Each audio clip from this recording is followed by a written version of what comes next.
This is Aaron Holt with Hillbilly Hammer, just taking a ride around the Nashville universe.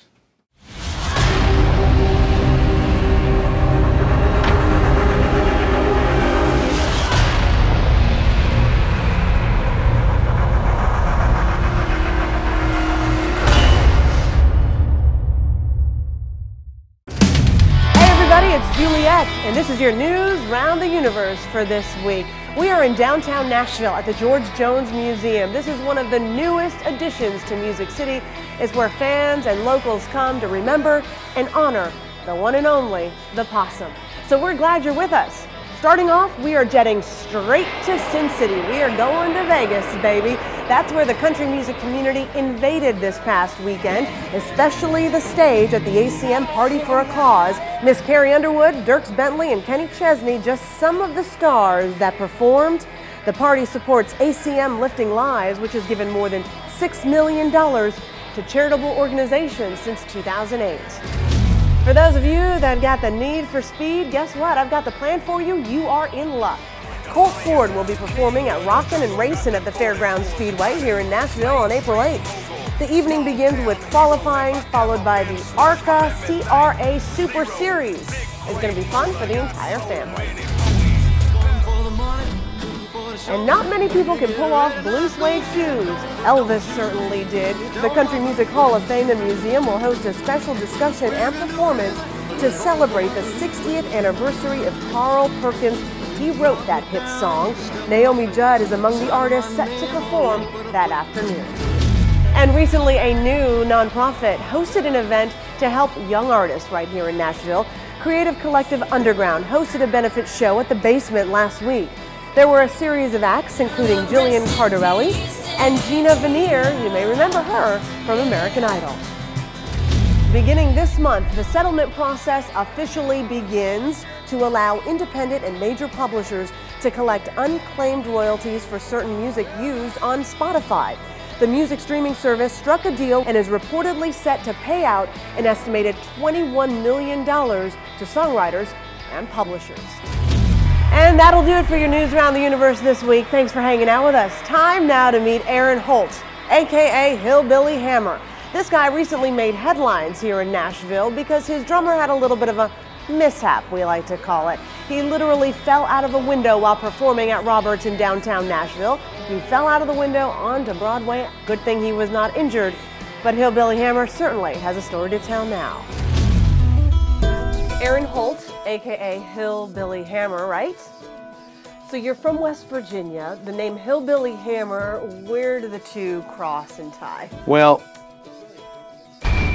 For somebody that doesn't understand that, are you a hillbilly? And what does that mean? Everybody from West Virginia calls themselves a hillbilly. I mean, I have electricity in my home. I wear shoes most of the time. So I'm not sure that if those are strict rules, then it's just a namesake. Hey, y'all coming? These turkeys ain't gonna kill themselves. Where are your strengths? Where do they really lie? And where do you really focus the most on? Where do you get the most pleasure? Just got a call from a WV. Some friends driving down gonna come see me. The hammer ain't playing, they said that's real dumb. I think you got to come see me beat on the drum. Yeah, I think I'll stick to country and rock music. That sucked.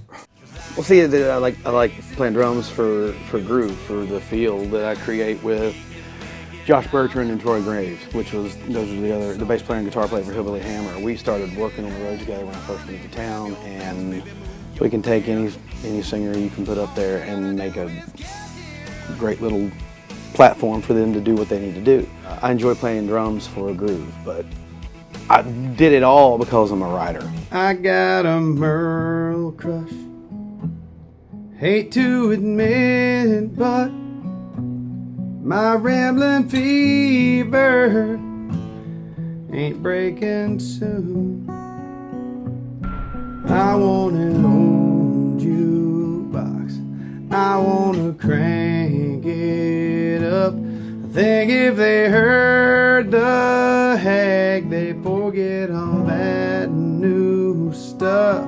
I got a Merle crush. Not too long ago, your drummer actually went through the glass at a honky-tonk in downtown Nashville. I mean, what was Stan, our drummer, plays for Don Kelly Band at Roberts, and he was apparently near the end of a song. He was doing some dramatic thing where he stood up and was hitting cymbals or whatever, and he sits back down, and he either missed his drum throne or the leg was off the back of the riser, and you're right there at the window.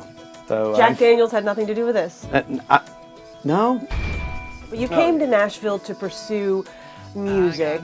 What would your advice be for other people that are considering that kind of move? I would love to speak at Career Day and tell kids how important it is to get a college degree and have a backup plan. You know, I mean, it's tough. It's like anything. If you don't treat music like a job, it will find a way to fire you. It seems like you got to just work at it and keep working at it. And like I said, if you don't treat it like a job, it'll find a way to fire you.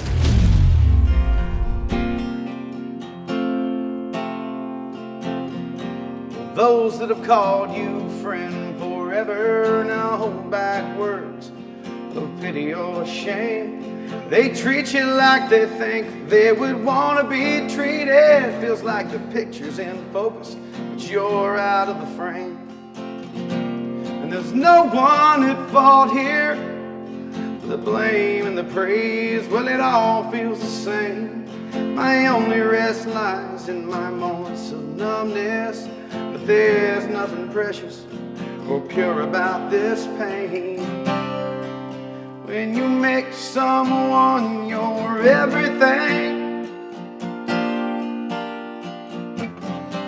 you lose so much more than a lover when they turn and walk away. And if time is my only real chance for healing, well, my new best friends are the clock and the calendar day. Yes, it is.